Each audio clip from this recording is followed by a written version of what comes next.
Dolby Atmos is changing the way music is heard, blowing away stereo with music that moves, soundscapes that electrify, and artists making music like you've never heard before.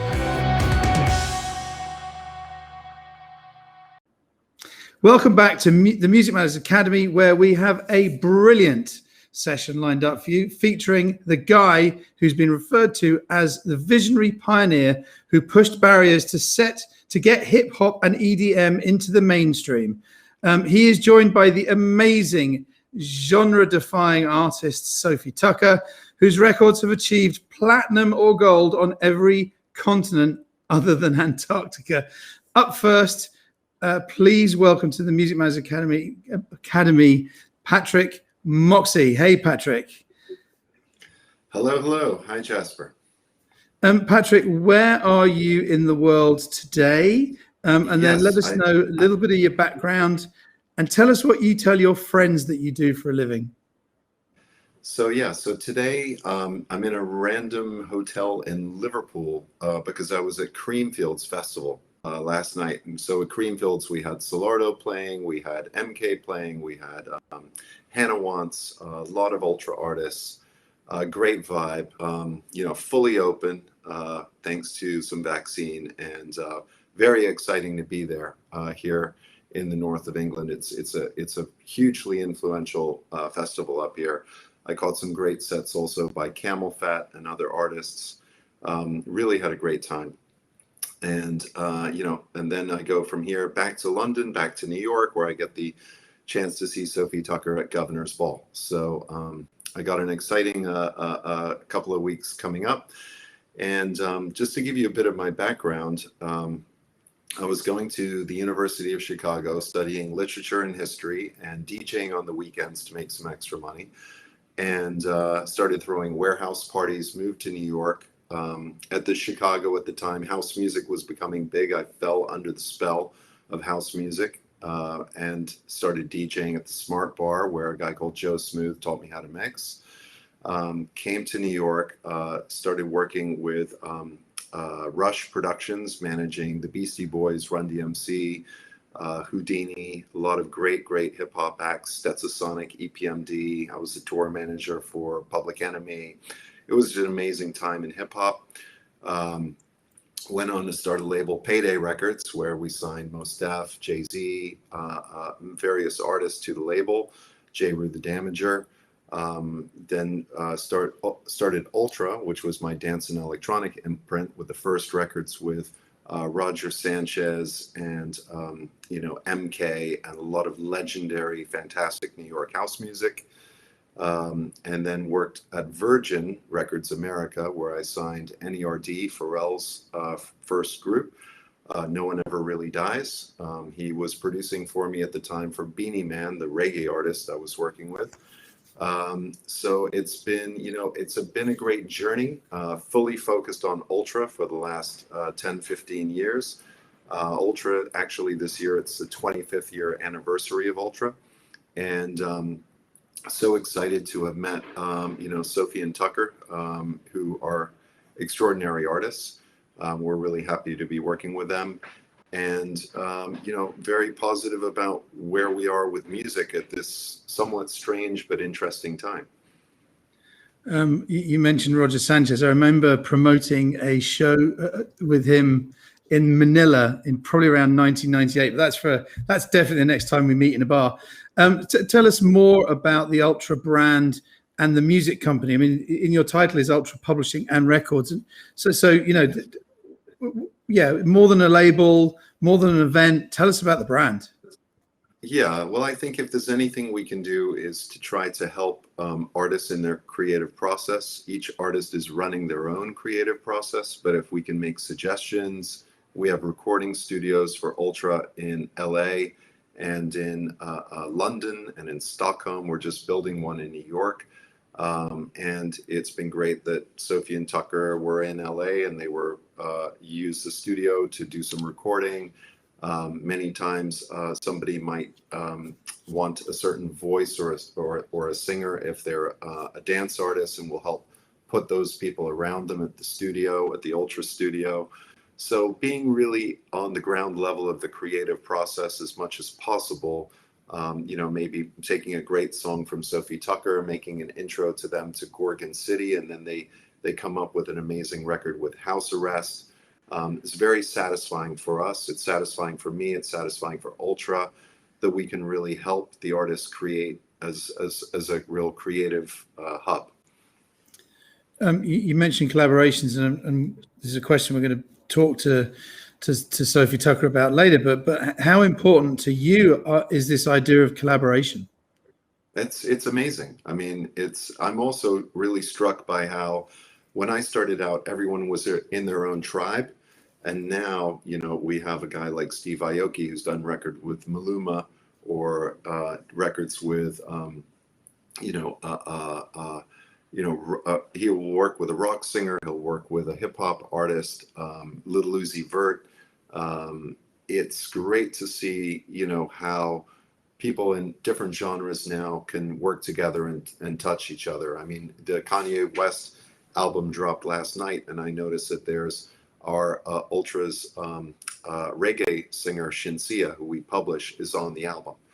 So it's reggae, it's Kanye. I just love the way that, even in Sofi Tukker's DNA as artists, they're drawing from dance and indie rock and Latin and all kinds of cool zones and flavors that make up their formula. It really is kind of 1 + 1 = way more than 2, isn't it? Yes. Sorry to give you a yes answer, but yes. That's right. So yeah, that deserved a yes answer. You've got publishing in the title there, and we spent a lot of time yesterday talking about publishing and how much it matters. How important is the publishing process to you within your role within the company? Well, I think great songs are timeless. And for me, a great song could be something as simple as, Move Your Body from a dance perspective, the Marshall Jefferson record. So Marshall wrote that, in the 1980s, and we published Marshall. We were able to give that track to Solardo. Solardo came with a new twist on it, and then it was a big hit again in the UK, all over Radio 1 and Kiss. So that's super exciting. The thought that a song never times out. It could be remade, you could rework it. A song could be in your vault for 4 years and you could rework it and re-release it. I think that's so exciting. And the idea that we have songwriters work with, let's say, South Korean artists like NCT 127, and we've had writers on. Our writer Martin Wapp just did the Hot Sauce song. We have our writer Jensen, who's worked with Red Velvet. Neil Ormandy's been working with TVXQ. So it's exciting to me how songs are always in the heart of music. So the publishing is kind of a very natural thing to have close to the label, I would say. It's wonderful to hear that about your experience at Creamfields. I'm now extremely jealous. I haven't been in a nightclub probably since 2019, I guess, but or any kind of live show. And for the genres of music that you're working with, EDM and hip hop, what have you, rely so much on live. How much has changed for you and for Ultra in the past kind of 18 months of COVID? I mean, it's great that it's coming out in certain markets, but how much has changed for you in the past 18 months? Well, many of the people, both artists and on our marketing staff, were very reticent to put out, really club-driven records in the gap. But what's so interesting is, people will listen to club music if they're into it 365 days a year. They would have gone to the big festival, maybe 3 times a year, 4 times a year. They might have gone out clubbing, 10 to 20 times a year. So in a way, even when the lockdowns happened and, things were shut, nightlife was shut, we kept going with club music and kept releasing it regularly throughout the lockdown period. And a lot of it is done extremely well, because people just love that music. So it's obviously better when you're together. I mean, the feeling at Creamfields yesterday was extraordinary. it's still relevant and it's still important. And we kept releasing club music throughout the whole of this situation. Fantastic.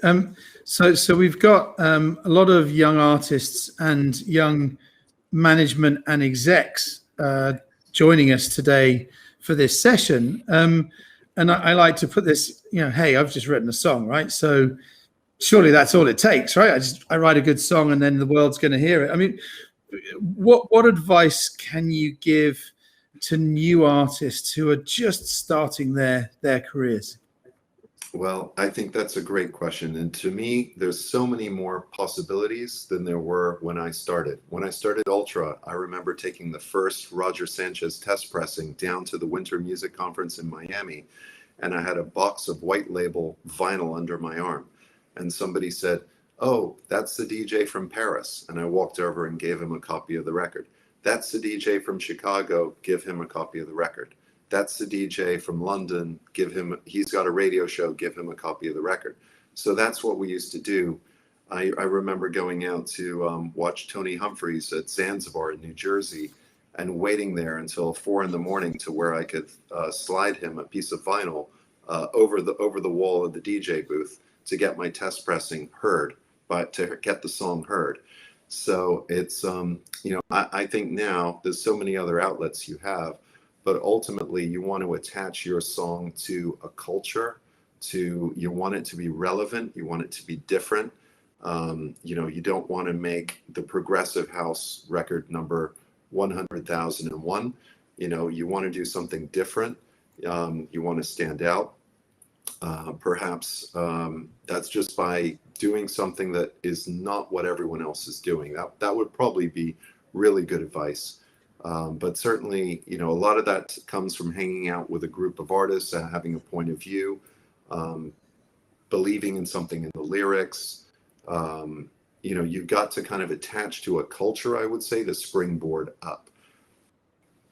So the flip side of that, then, what are the common? I mean, you've been doing this for so long, and some of the artists that you dropped out there, the names are just legendary, but or young legends, I should say. But what are the common rookie mistakes that you've seen from artists through your career?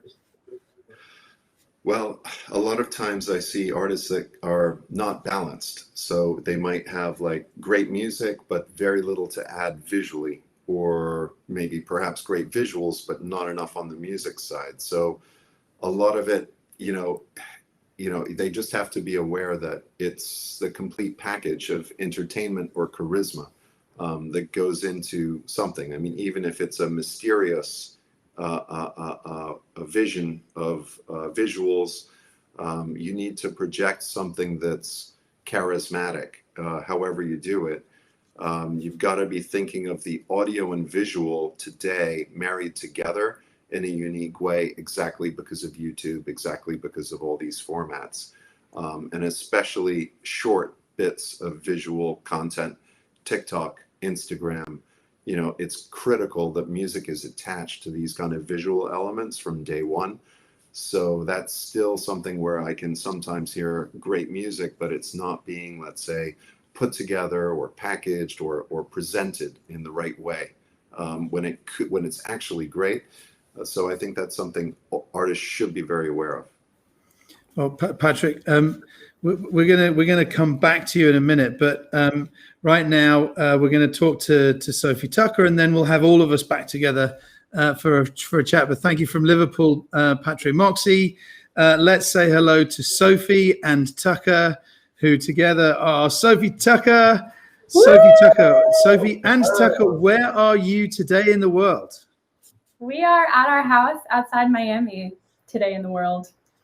Fantastic. And you've had, hundreds of millions, if not billions of streams and views. But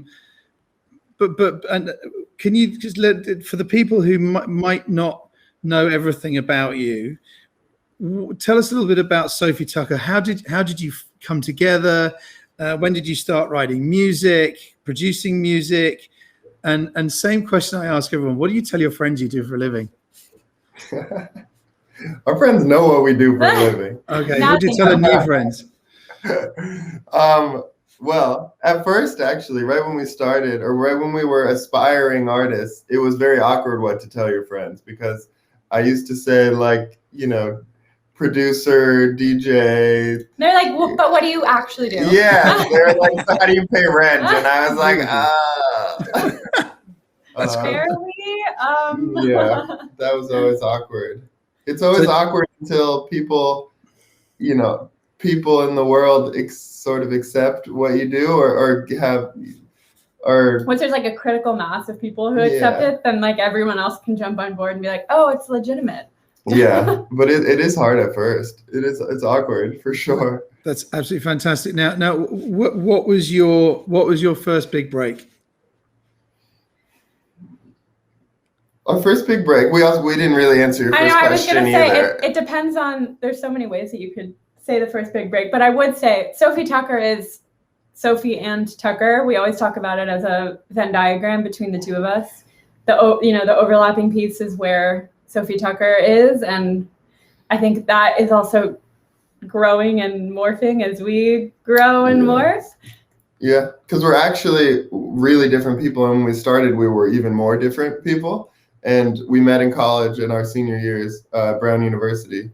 And I was in college for basketball, and I spent my whole life training and playing basketball. I'm 6'7", and if we were in person, you would say, "Oh, do you play basketball?" And yeah, the answer is I used to. Well, maybe I'd ask if you play rugby. Remember, there are two sides to the pond. I don't know. I gotta hit the gym for the rugby.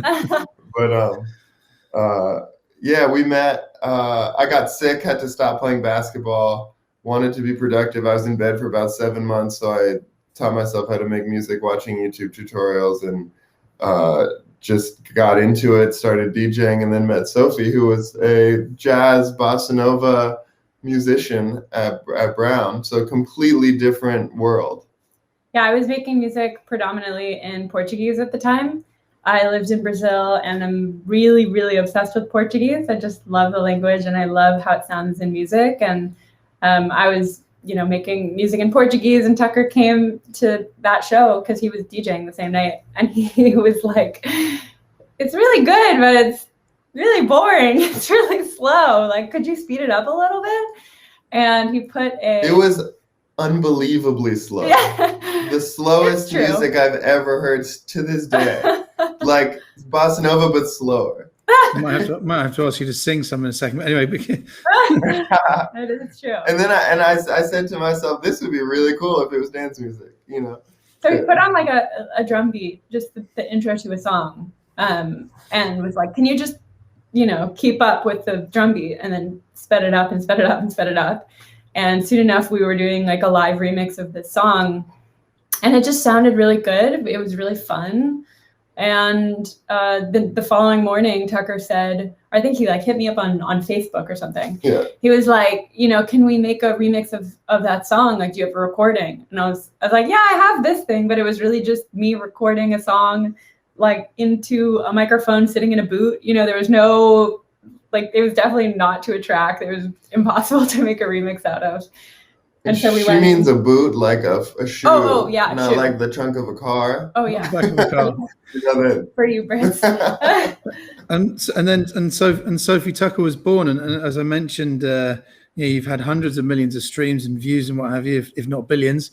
A lot of these artists watching today are where you were when you first met, when you were singing slow songs and Tucker was trying to speed you up. And a lot of people get today's conversations about distribution and getting your song and your music or your artist heard and out there. It's not easy, right? So how have you built your fan base and your community? There's been many sort of different iterations, I think, of that. The first thing, we keep going back to the previous question because we are bad at answering questions. But I'd say our first big break, which is part of the answer to this question, I think, is for us, our first song we made was called Drinky. We made it partially while we were still in school.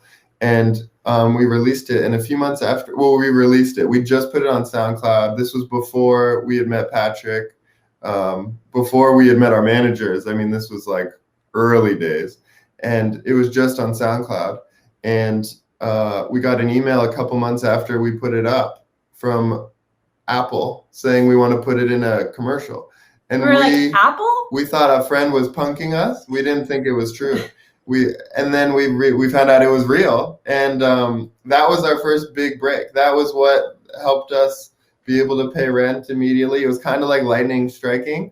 We got a lawyer to help us, understand the email and be able to reply. Yeah, and that was our first big break, and then from there, that song, people started hearing it. A junior agent at AM Only at the time, which became Paradigm, got in touch with us. We started working with them and just started hitting the live shows immediately. So most of our growth for the first few years was releasing music and then just playing like person to person, hand to hand combat. We were just basically convincing people to be Sofi Tukker fans eye to eye every single day, and we toured for like 4 years. And does that include like a lot of social presence beyond the music? Were you connecting with your fans all the time, or were you just using the music to connect with the fans? Yeah, I mean, we were trying.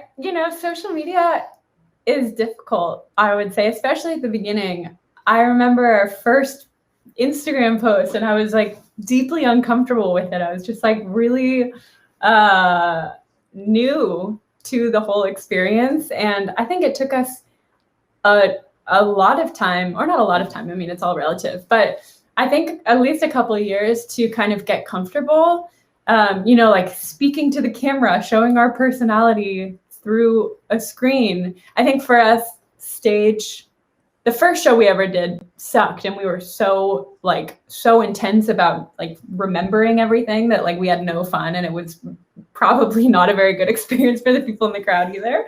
But after that, I think our live show was a really good way for us to show our personalities and like share what we're about. But social media took some time, and I think it wasn't until a couple years in that we really felt like, I mean, and we still talk about it all the time, but I think now we just have a comfort with it because we're just constantly sharing ourselves that way. So you do keep a dialogue going beyond just the music. Yeah, absolutely. I mean, it's even when we started, we thought, oh, we're just gonna make songs, and then we realized quickly that's a small sliver of what we do. Of what to be an artist, that's a small piece of it, honestly. You have to, there's obviously the social media, and then there's, for us, his music videos. The first music video we did, we were so uncomfortable in front of the camera, we were like embarrassed. And now we're like, put me on camera. It just, you get used to it, but you learn things in kind of hyperspeed, like public speaking. We had to learn how to do these kinds of things, and interviews and press, and all of this was on top of the core, which is music making. Taking photos. What side of my face looks better in photos? Like crazy things that just. It's his right side. It's my right side. So if I do this a lot, you know what. And being 6'7" doesn't necessarily guarantee you're going to get lots of likes on an Instagram post, right? But I think if there's something that the artists can take out of these sessions that we're producing is that it's not just about writing a song. It really, there's so much more to it, and like you said, with social media, it's difficult, right? But you've got to keep going. You mentioned the live shows and Patrick talking about Creamfields. Has it been tough for you without the live shows? What have you been up to during lockdown? And I know that a lot of the world is opening up, but the last 18 months, what have they meant to you? I mean, surprisingly, we have grown more during this period of time than any other period of time. Because basically what happened is we went into lockdown, and on the very first day, we were live streaming. So we went on Instagram Live. At the time, it was just Instagram Live. Tucker was DJing, I was working out, and we had a friend who was living with us, who was always also stuck in quarantine with us, who went, and held the camera and was live streaming. And we had so much fun that we said, let's do it again tomorrow. And then I think on the second day, Tucker was like, we're going to do this every day until we're all free from this. I thought it would be like a month. Yeah.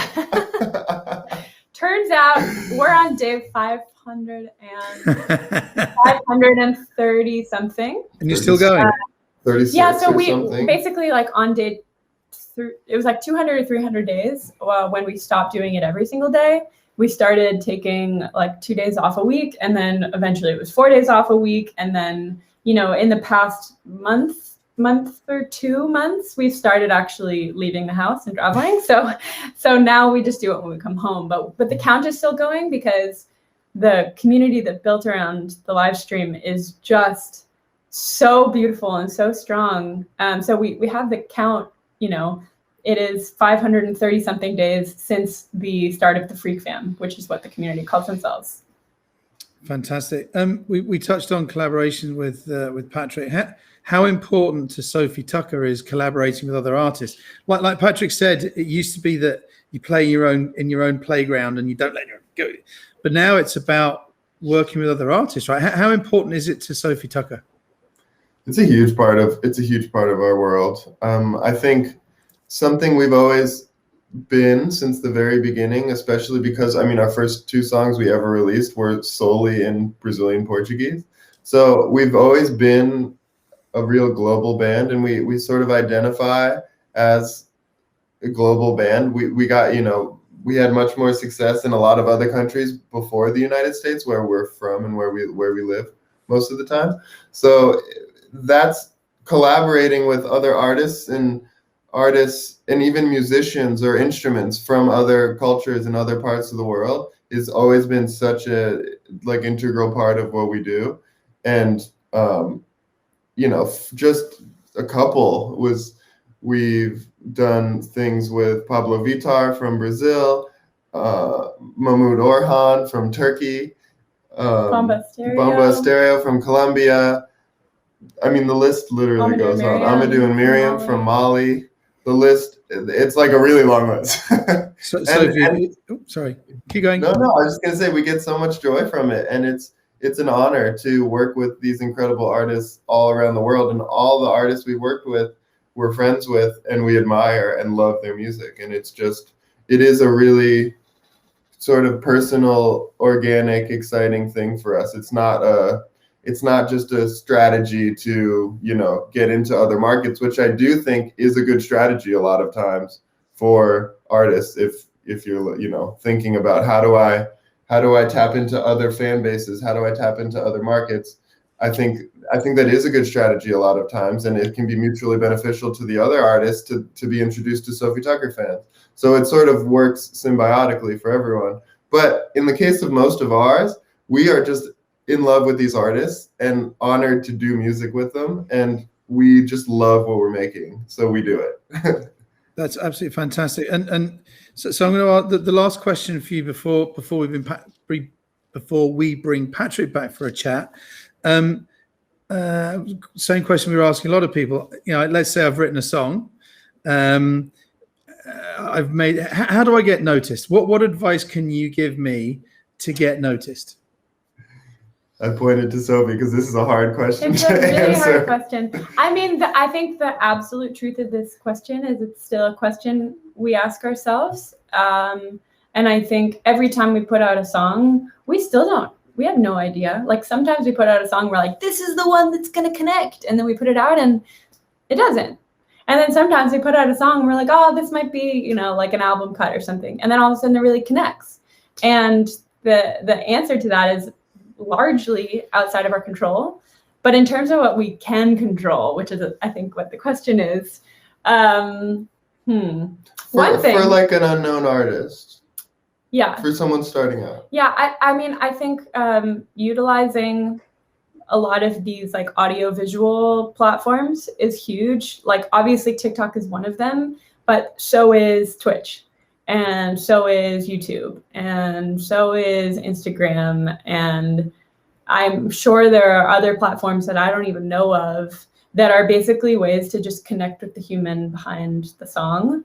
And I think generally people really like to connect with humans and like with, you know, not with just like a thing that is put out, but like understand, you know, who made it and what's behind it and why.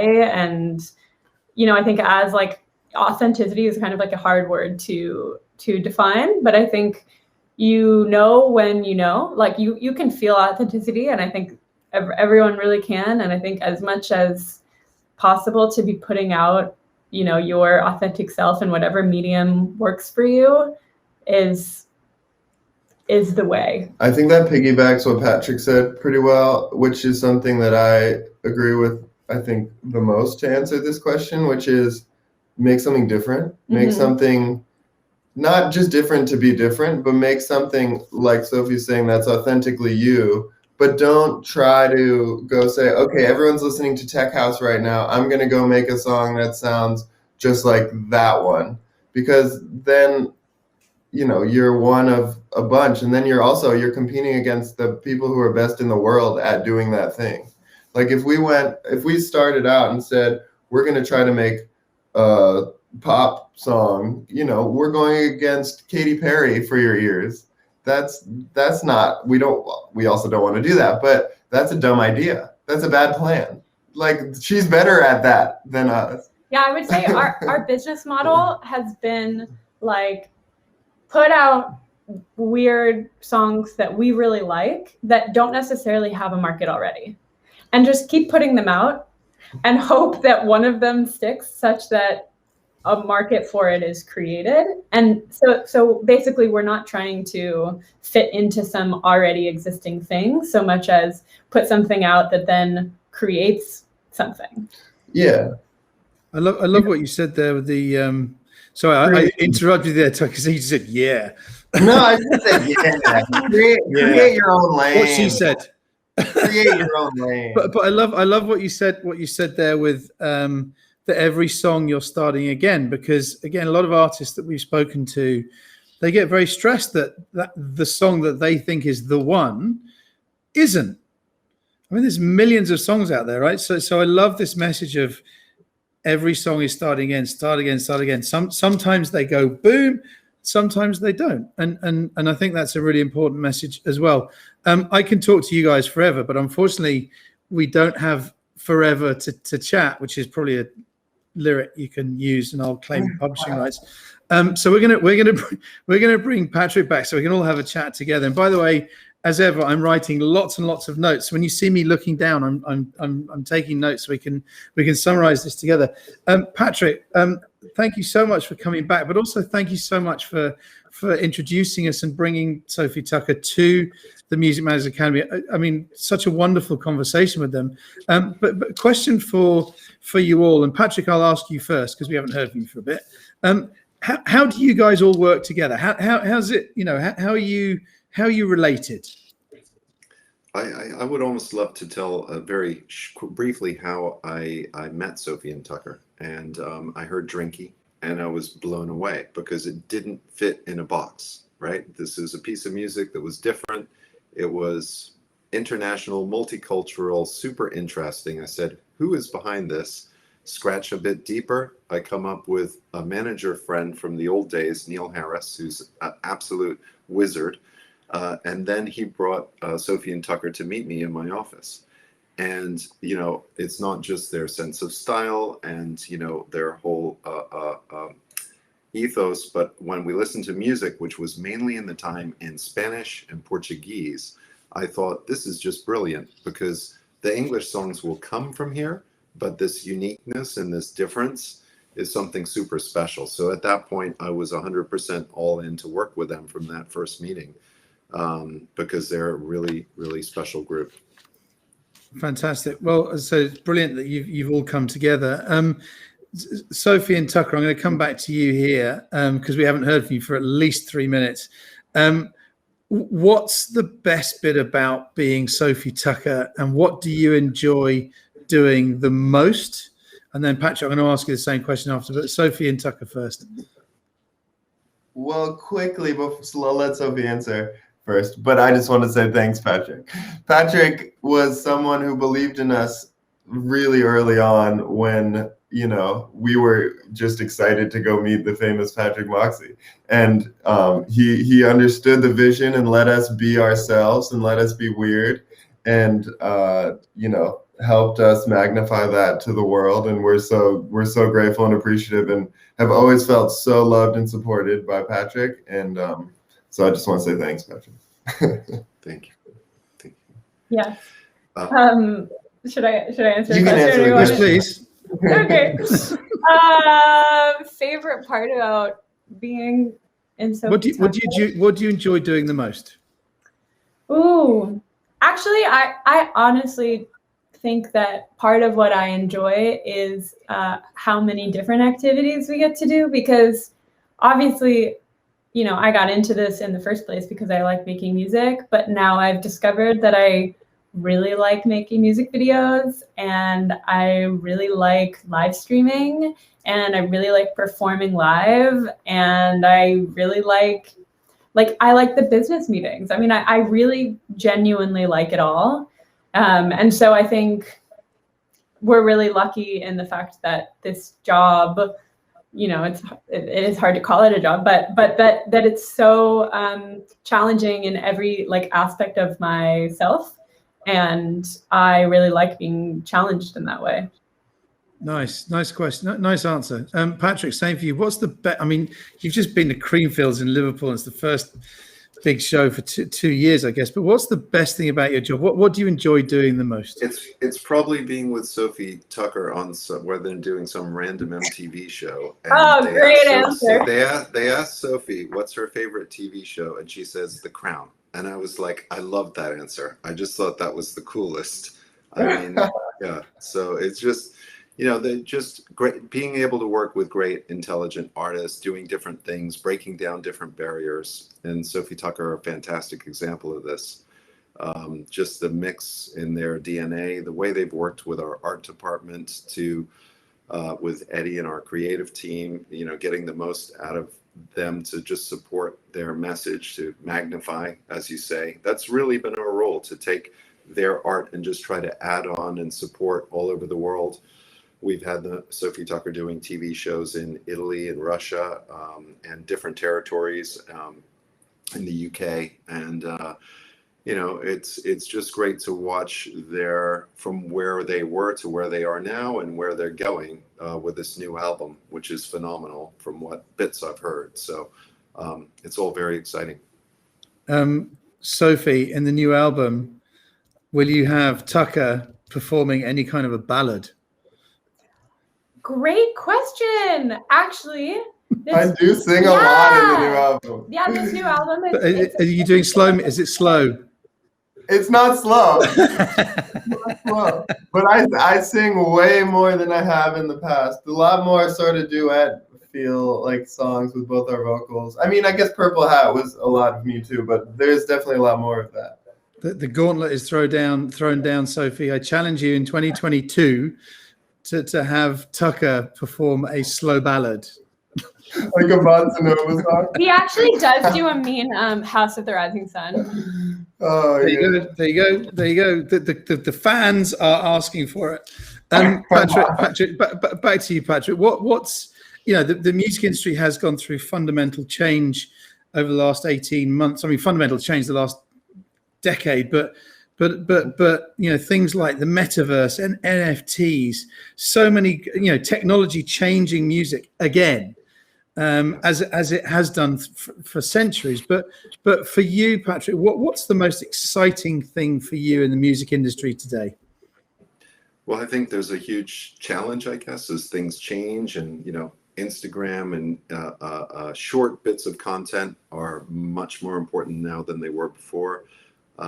But the same principles are always the same. You know, it's great music and getting great music noticed.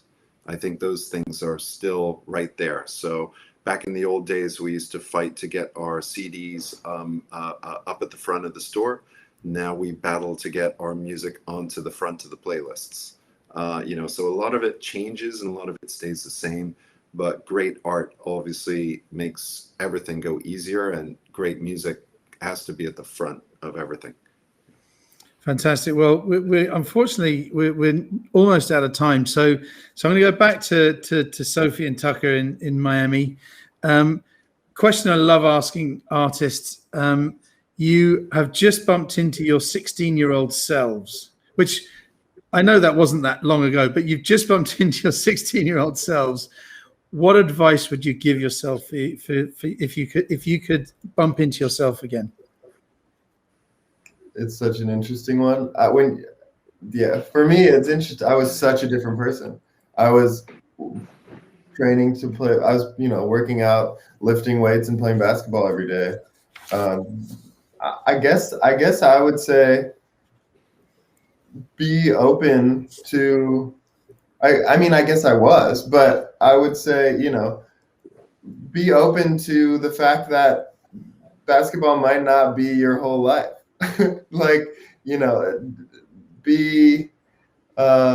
Sing ballads. Yeah, sing ballads. Be available to other opportunities that pop in, and other people, and other things that weren't necessarily part of your plan. And I don't know. I guess I luckily kind of did that, but I wasn't prepared for it. Sophie, you've bumped into your teenage self. What would you tell her? I think I would tell her that to put less pressure on herself to change the world. I think I put a lot of pressure on myself because of my education to make the world a better place. But such that ironically you're doing it. But yeah, no, I think there's a quote, I'm totally going to misquote it, but it's basically like, to make the world a better place, the world needs more people who have come alive. And I think to wrap my head around the fact that actually doing what it is that I love to do is exactly what I need to do, and that it's not the selfish path, but it's actually the best path to making a difference. Maybe that would have saved a lot of time writing my thesis that I was just like not that interested in. But brilliant advice. Absolutely brilliant advice. Do what you love. Patrick, you can get the final word on this. You're 16 years old. Your 16-year-old self walks in front of you. You can give him some advice. Yeah, I probably would have told myself to stop taking myself too seriously. At 16, I was in Berlin. I was a new romantic. I had like pointy black suede shoes and baggy pants and like shirts with little epaulettes on them, and kind of angular haircut. The year before, I had been a punk rocker at 15, and then after that, I was a hip hop head. So it all changes, and you just got to roll with it. Did I bump into you in the electric ball? I think I probably picture didn't happen. I need a picture. So look, thank you so much to all of you for taking so much time to talk to us today. It's been brilliant. It's wonderful to have everyone online. Of course, we're looking forward to have everyone back together in a room at Music Matters. I have written a lot of notes here, and I'm going to try and let me try and get through it just to summarize everything you talked about, because it's so important about this whole idea of getting noticed and going just beyond that song. All of you talked about how important collaborating is, and I use this phrase 1 + 1 = way more than 2 a lot. But artists need to understand to work with others, use them to get their audience, let them use you to get your audience, but share it. You said, Patrick, great songs are timeless. It never times out. You've also earwormed me with Move Your Body. I've had it in my head for literally the last 40 minutes. But you talked about there being lots of possibilities. You talked about having to be balanced. It's not just about the music, and it's not just about the visual. It's about all of it. We talked about it was interesting. You said get a lawyer, Sophie, because we had a session yesterday, which was all about getting a lawyer. We talked about social messaging is difficult. You've got to keep going. Not everyone's going to read your first tweet or your 9th tweet or your 9,000th tweet. Keep going. Make songs, build communities. Every song you start again. I thought that was great. Don't be scared to start again. Utilize every platform, as Patrick said, to connect. Be authentic. Short form Matters, the short form that's coming through now, whether it's on TikTok, YouTube Shorts, what have you. Great music will get you noticed, get to the front of playlists. But I think you said, Patrick, you said be different to stand out, which I thought was brilliant. But I'm going to give Sophie the final word. Do what you love. And so Patrick, Sophie, and Tukker, Sofi Tukker, thank you so much for joining us at the Music Academy today. There's one egregious omission there that I think I have to add before we go. It is be nice to people and be a joy to work with, because so many people have all those things, but they are difficult and not that nice, and no one wants to work with them, and their career will not go anywhere. So that is a very important one that we didn't mention that I think should be mentioned. Okay, you win. So you true. win. Be That nice. is so true, Tucker. Just throwing it out there. Be nice. Well, Patrick, Sophie, and Tukker, Sofi Tukker, thank you so much for joining the Music Matters. I can't even say my own bloody or swear. Thank you for joining the Music Matters Academy today. We will see you hopefully live in person in Singapore soon. Up next, the final session for this afternoon is an absolute power hour.